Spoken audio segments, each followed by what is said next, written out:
Today we are going to be talking about the Underground Railroad. Established in the early 1800s, the Underground Railroad was not underground, nor was it a railroad.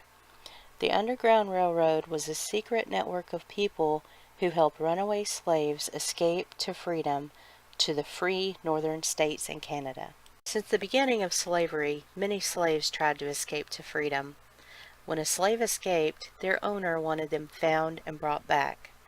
There were severe punishments for trying to escape, and there were no laws protecting the slaves from their masters and what type of punishment could be used. If the slaves were captured, they could be beaten, whipped, isolated for days in chains, and made to do extremely hard work. They could also be sold and taken away from their friends and family. Owners would put advertisements in newspapers offering a reward to anyone who would help capture the runaway slaves. If a runaway slave could make it to the free states, the advertisements wouldn't help the slave owner because the slave was free when they crossed into the northern free states. This angered many slave owners, which led to the Fugitive Slave Act of 1850. The Fugitive Slave Act of 1850 declared that all runaway slaves must be brought back to their owners. Anyone who was caught helping runaway slaves would be prosecuted. Abolitionists nicknamed it the Bloodhound Law for the dogs that were used to track down runaway slaves.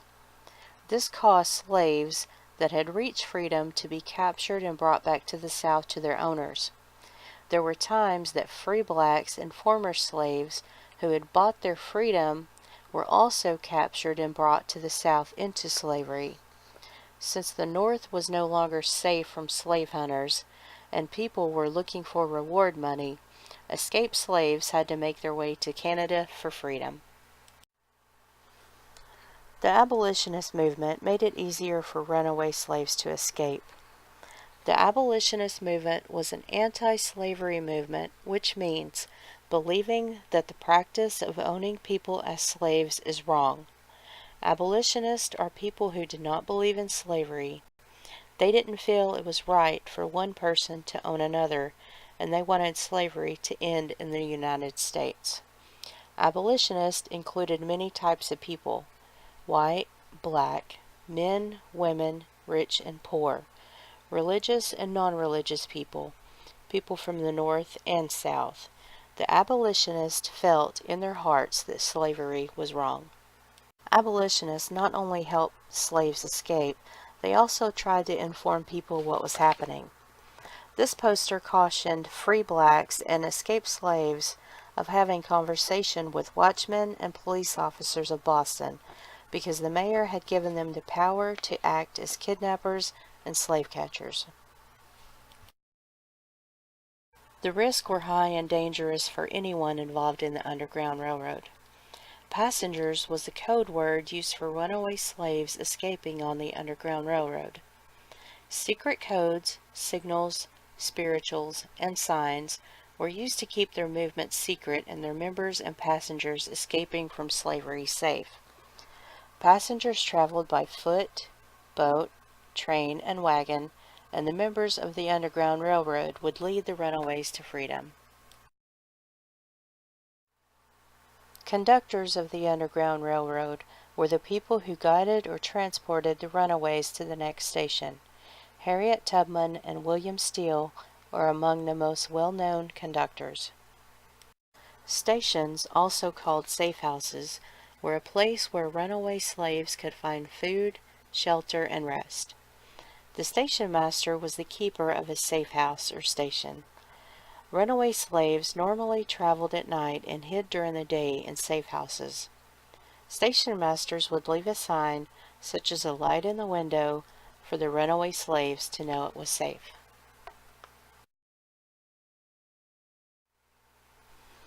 It is estimated that 100,000 slaves escaped on the Underground Railroad between 1800 and 1865. Without the help of the Underground Railroad, many of these slaves would not have reached freedom. Here are some questions to review what we have covered in the podcast. You will work in groups to discuss and answer these questions.